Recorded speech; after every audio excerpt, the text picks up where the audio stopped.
क्या आपने कभी सोचा है कि हजारों साल पहले जब ना बिजली थी, ना मशीनें थी, ना आधुनिक उपकरण, तब भी कुछ ऐसी चीजें बनाई गईं जिन्हें आज का विज्ञान पूरी तरह समझ नहीं पाया है। क्या यह संभव है कि प्राचीन सभ्यताएं हमारी सोच से कहीं अधिक उन्नत थी, या फिर हमने इतिहास को बहुत सरल बना दिया है?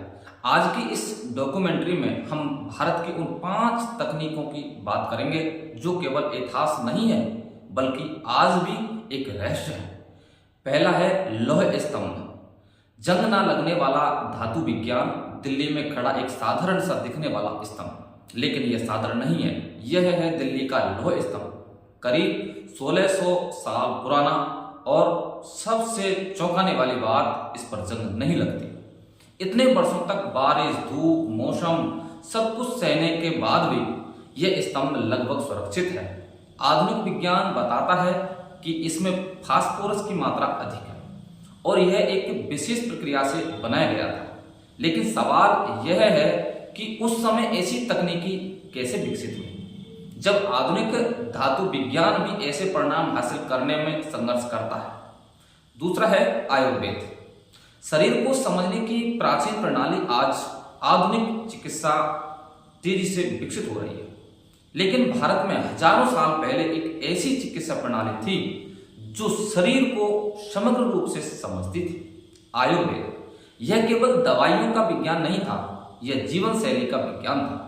शरीर, मन और प्रकृति तीनों के संतुलन पर आधारित सर्जरी, जड़ी बूटियां और रोगों की पहचान, इन सब का विस्तृत वर्णन प्राचीन ग्रंथों में मिलता है। आज भी दुनिया के कई हिस्सों में आयुर्वेद का अध्ययन हो रहा है। तीसरा है शून्य गणित की सबसे बड़ी क्रांति। कल्पना कीजिए, अगर शून्य नहीं होता तो गणित कैसा होता? कैलकुलेशन, विज्ञान, तकनीकी सब कुछ बदल जाता। भारत ने दुनिया को शून्य दिया। यह केवल एक संख्या नहीं थी, यह एक विचार था जिससे गणित को नई दिशा दी। आज का पूरा डिजिटल संसार इसी सिद्धांत पर आधारित है। चौथा है खगोल विज्ञान। ग्रहों की सटीक गणना। प्राचीन भारत में खगोल विज्ञान का विकास काफी उन्नत था। ग्रहों की गति, सूर्य और चंद्र ग्रहण समय की गणना, इन सब का अध्ययन बहुत सटीकता से किया गया। कुछ गणनाएं इतनी सटीक हैं कि आज के आधुनिक उपकरणों से उनकी तुलना की जाती है। पांचवा है स्थापत्य। विज्ञान और कला का संगम। प्राचीन भारतीय मंदिर सिर्फ पूजा के स्थान नहीं थे, वे विज्ञान और कला का संगम थे। ध्वनि की गूंज, प्रकाश का प्रवेश और संरचना का संतुलन, सब कुछ बहुत सोच समझकर बनाया गया था। कुछ मंदिरों में ध्वनि ऐसी गूंजती है जैसे कोई विशेष तकनीकी इस्तेमाल की गई हो।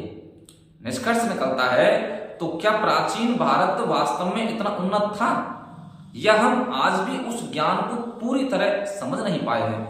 शायद सच इन दोनों के बीच कहीं है। इतिहास हमें यह नहीं बताता कि हम किससे बेहतर हैं। इतिहास हमें यह सिखाता है कि ज्ञान की यात्रा कभी समाप्त नहीं होती।